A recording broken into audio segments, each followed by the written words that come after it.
Vous êtes tragique. Le troisième point concerne la protection fonctionnelle qui m'a été accordée par le conseil municipal le 3 février 2016, avec que vous puissiez engager une procédure judiciaire pour frais des contribuables.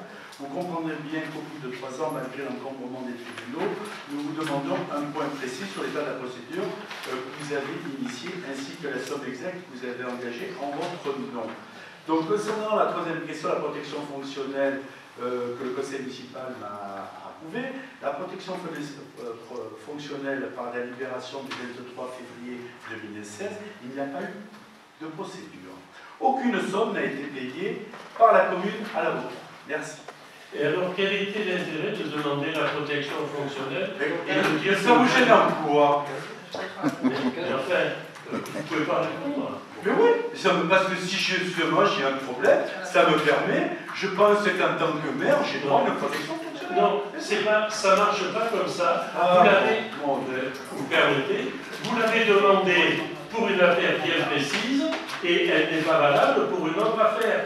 Donc c'est complètement illusoire de dire « Oh ben j'ai demandé comme ça pour être tranquille ». Si se passait quelque chose, pour être tranquille, vous savez, si j'en avais besoin, si vous en avez besoin, je travaille sur les dossiers différemment. Si vous en avez besoin, vous êtes obligé de refaire un conseil municipal et demander la protection fonctionnelle. J'ai pas fini mon mandat. Donc, finalement, je me réjouis que vous ayez eu conscience du ridicule de la situation que vous avez provoquée le 23 février 2016 et je me réjouis que l'argent du contribuable n'ait pas été dilapidé. Bon, j'ai une autre question qui me demande de la maison des combattants suite à l'Assemblée générale qui était M. Franck Lapierre qui m'a représenté. Donc la question était de dire qu'il faut préserver ce lieu. Oui, je crois que je me suis assez expliqué sur Mistral.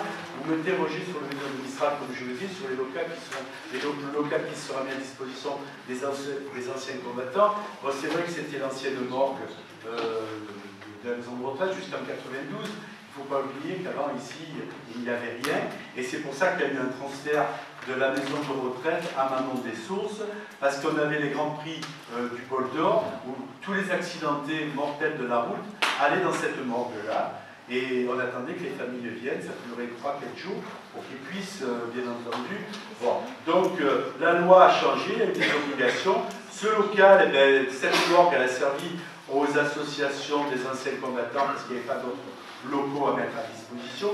Je pense que de nos jours, on leur a trouvé quelque chose de beaucoup mieux, avec un espace jardin et des salles, où toutes les associations patriotiques pourront se rencontrer, comme nous avons fait ici toute l'équipe pour la maison des jumelages, pour nos 3 jumelages, qui se réunissent à des jours différents et qui ont enfin un lieu où ils peuvent déposer leurs affaires, parce qu'il ne faut pas oublier qu'aussi on a des affaires dans la loge du gardien qui est mis provisoirement. Voilà. Donc, bien entendu, je pense qu'on aura trouvé d'ici là, avec toute mon équipe et les associations qui sont en attente de locaux, ils seront là et ils seront très contents d'être dans un nouveau lieu que dans une morgue. Voilà.